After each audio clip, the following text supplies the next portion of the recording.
There's a test that reveals everything about a person's character, their intentions, and their true nature. And most people fail it without even knowing they're being tested. It's not a question you ask. It's not something you can put into words and get an honest answer to. Because the moment you ask directly, you've already contaminated the test. No, this is something far more subtle, far more revealing, and far more ruthless than any conversation could ever be. Subscribe now and step into the psychology of power. And it comes from an understanding that Machiavelli articulated 500 years ago, though he never explicitly called it a test. He simply observed a pattern in human behavior that separates those who possess genuine character from those who are merely performing it. And once you understand this pattern, once you learn to recognize it and deliberately create the conditions where it reveals itself, you'll never be fooled again by someone's words or their carefully constructed image. But before I tell you what this test is, you need to understand something fundamental about human nature that most people spend their entire lives refusing to acknowledge. People don't reveal their true character when everything is going well, when they're getting what they want, when circumstances favor them, and there's no cost to appearing virtuous or loyal or honest. No, people reveal who they really are in one specific situation, and one situation only, when the incentives shift. When supporting you becomes inconvenient, when loyalty to you conflicts with their own interests, when standing by you costs them something they value. That's the only moment when you see past the performance, past the carefully maintained image, past all the words and promises and declarations, and glimpse what someone is actually made of. Machiavelli understood this with brutal clarity because he spent his life watching political alliances form and dissolve, watching people swear eternal loyalty and then betray each other the moment circumstances changed, watching human beings reveal over and over that their stated values and their actual values were completely different things. And he noticed something specific about how this pattern played out differently depending on someone's fundamental character. Some people, a rare few, maintained their principles and their loyalty regardless of the cost. But most people, the vast majority, were governed entirely by self-interest. And the only thing preventing them from acting on that self-interest was fear of consequences or hope for future benefits. And the moment those calculations changed, the moment loyalty became more costly than betrayal, their true nature emerged. Now, let's talk specifically about testing a woman, since that's what drew you to this video. But understand that this principle applies equally to testing anyone, male or female, because we're talking about fundamental human psychology, not gender-specific behavior. The reason this test is so effective with romantic partners is because romantic relationships create the perfect conditions for people to hide their true nature behind the mask of love and devotion. When someone is attracted to you, when they want something from you, when they're in the conquest phase or the honeymoon phase, they will present the absolute best version of themselves. They'll be agreeable, supportive, loyal, selfless, everything you could possibly want. And if you judge them based on how they behave during this phase, you'll have absolutely no idea who you're actually dealing with. So here's Machiavelli's trick, the test that reveals everything. You create a situation where supporting you or staying loyal to you comes at a cost to them. Not a catastrophic cost, not something that threatens their survival or safety, but a real cost nonetheless. Something that conflicts with their immediate self-interest, their comfort, their social standing, their other priorities. And then you watch very carefully what they do. Not what they say, what they do.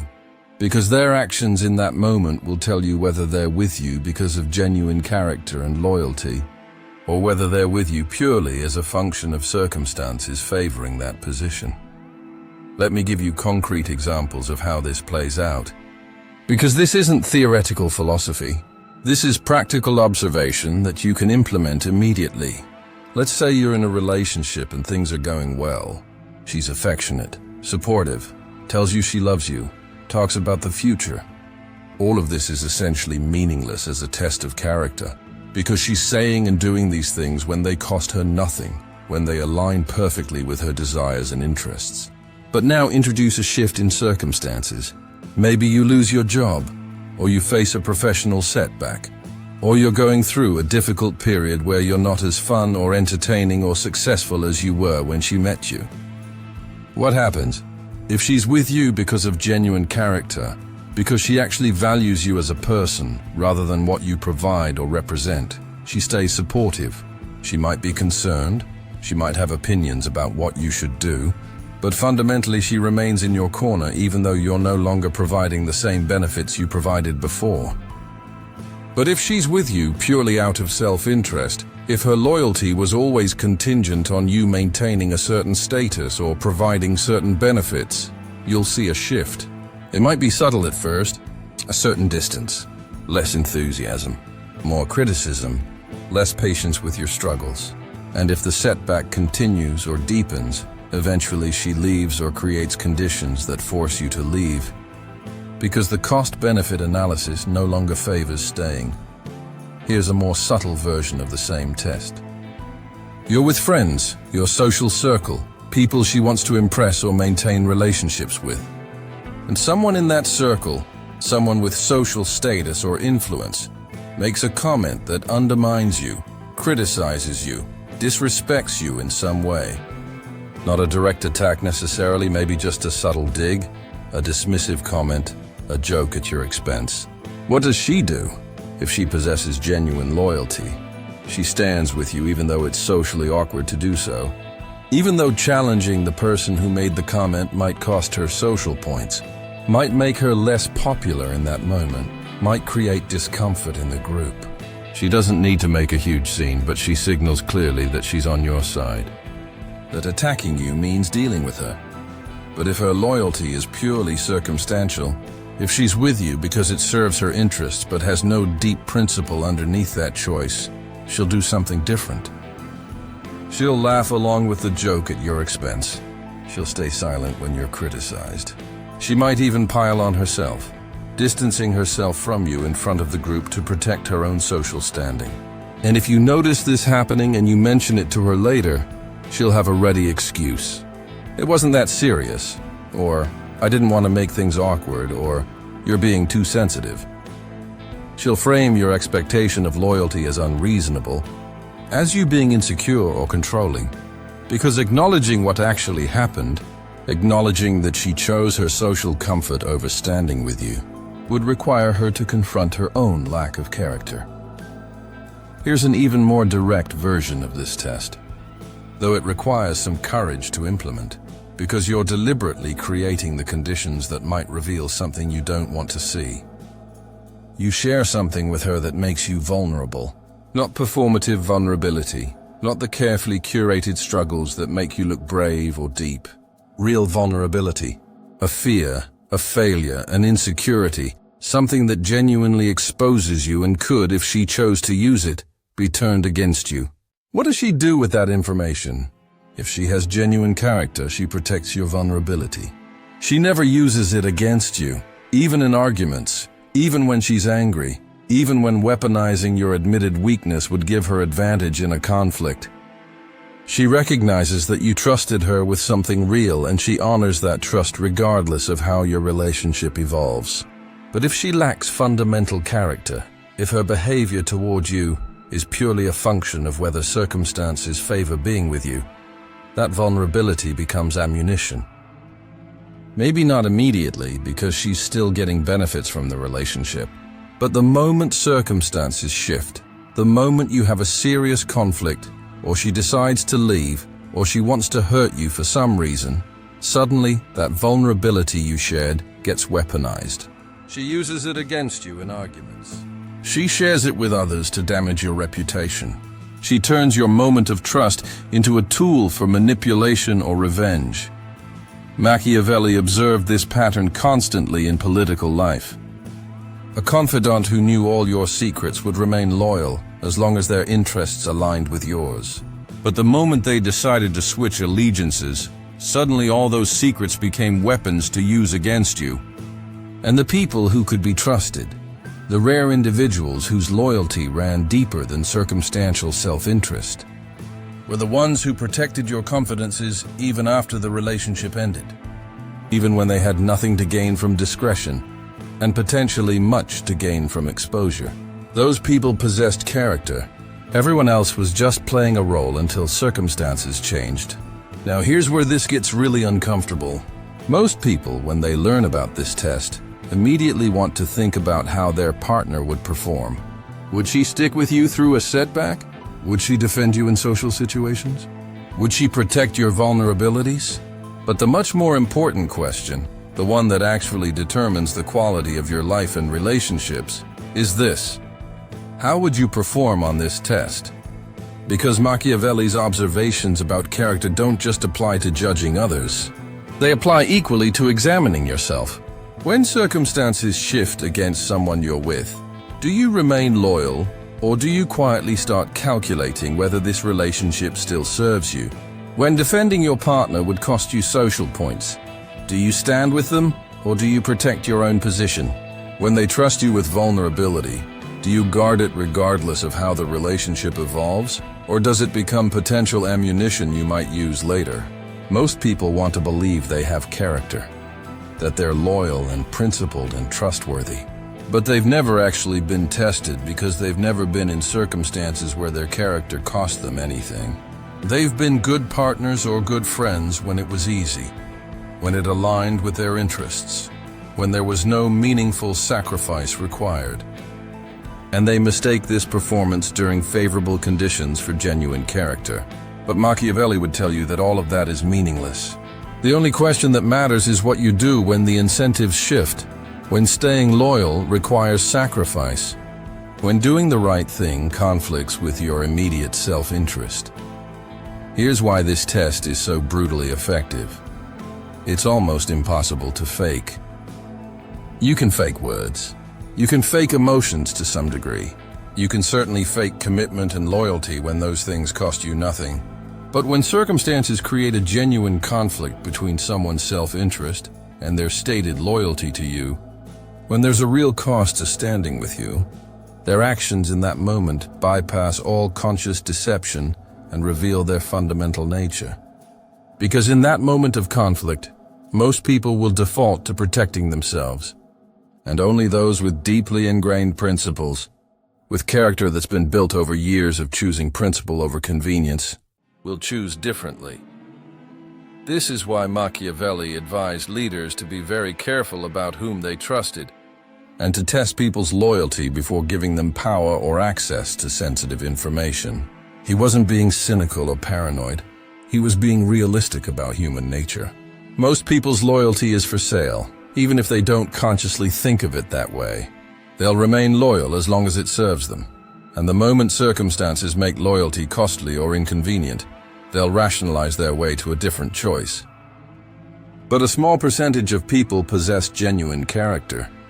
And those people are worth their weight in gold, because you can actually trust them, actually rely on them, actually share your vulnerabilities and plans with them, without constantly calculating whether circumstances might eventually turn them against you. So how do you actually implement this test in a relationship? Not by creating artificial crises or deliberately sabotaging your own life to see if she sticks around. That's stupid and self-destructive.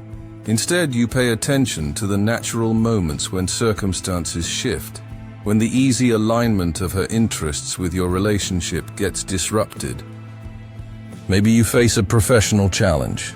Maybe you're dealing with a family crisis. Maybe you're going through a period where you're less emotionally available because you're focused on something important.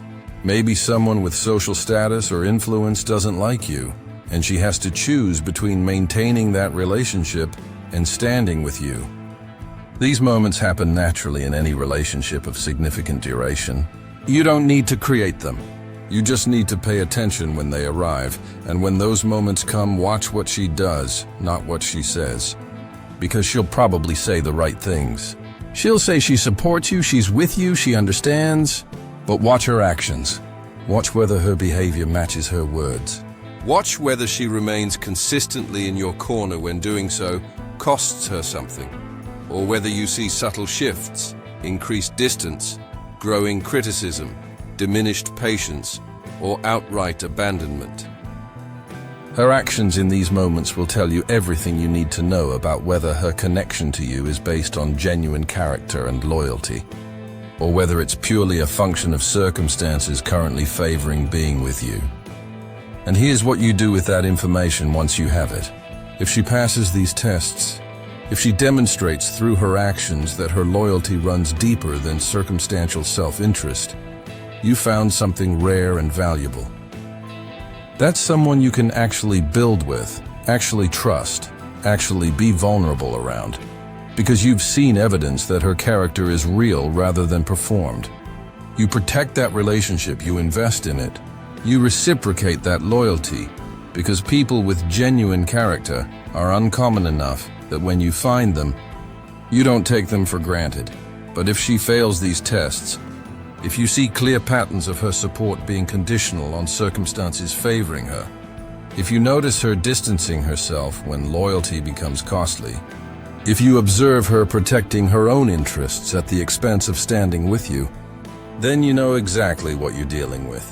Not necessarily a bad person, not necessarily someone actively trying to harm you, but someone whose connection to you is purely transactional. Someone who will be with you as long as it serves them, and will leave or turn against you the moment circumstances shift, and you govern yourself accordingly. You don't make yourself vulnerable to someone like that. You don't build your life around them. You don't trust them with anything that could be used against you. You treat the relationship as the conditional, transactional thing that it actually is. The mistake most people make is they want to believe everyone has character. They want to believe that love or commitment or shared history creates genuine loyalty. So when they see evidence that contradicts this belief, when they notice their partner's support wavering as soon as circumstances shift, they rationalize it away.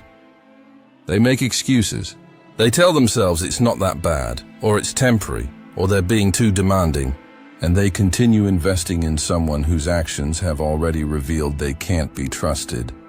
And they're shocked, absolutely shocked, when eventually that person betrays them, or leaves them, or uses their vulnerabilities against them. And they shouldn't be shocked at all, because the warning signs were there all along. They just refused to read them. Machiavelli would tell you that this refusal to see clearly, this insistence on believing comfortable lies rather than uncomfortable truths, is one of the most common ways people destroy their own lives. Because the information was available. The test results were clear, but they couldn't accept what the evidence was telling them, so they continued trusting someone who had already demonstrated they couldn't be trusted. And when the inevitable happened, when circumstances shifted enough that the person showed their true nature in an undeniable way, suddenly all the previous warning signs became obvious in retrospect. "I should have seen this coming," they say.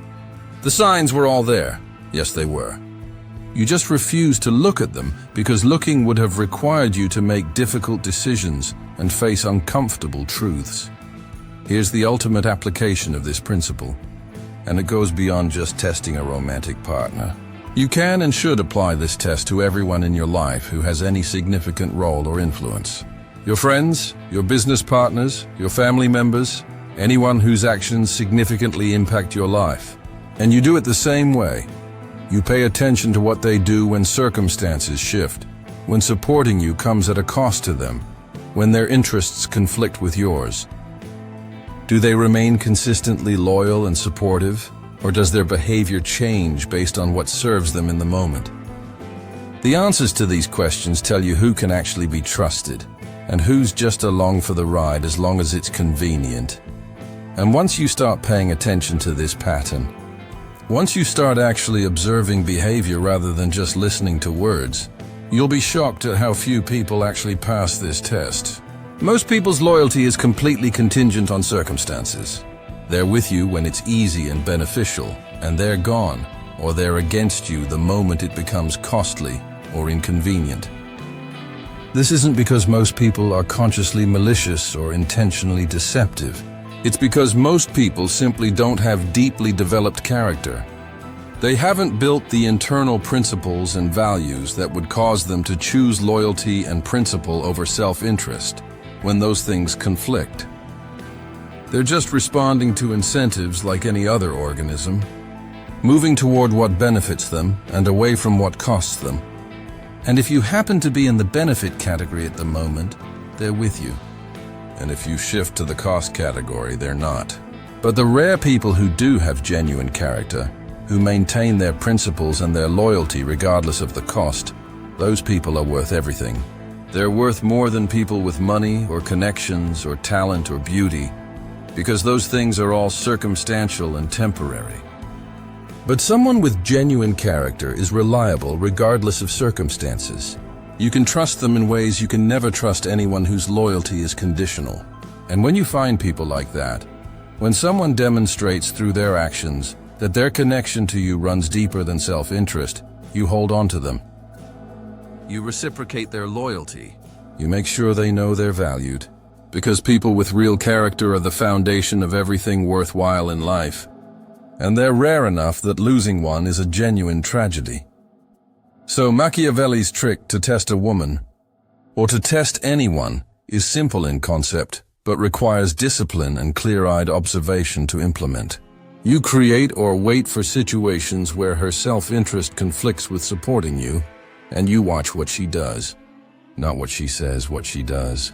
And you do this multiple times across different contexts, because one data point could be an anomaly, or could be explained by extenuating circumstances. But patterns don't lie. If you see a consistent pattern of her support being contingent on circumstances favoring her, if you see her distancing herself or withdrawing support whenever loyalty becomes costly, you know exactly what her character is made of, and you govern yourself accordingly. And you apply the same ruthless observation to yourself, because the quality of your own character determines the quality of life you're capable of building, and the quality of people you're capable of attracting and keeping. If you want people of genuine character in your life, you need to be someone of genuine character yourself. And that means making the difficult choice to remain loyal and principled, even when circumstances make self-interest tempting. Even when taking the easy path would benefit you in the short term. That's how character is built.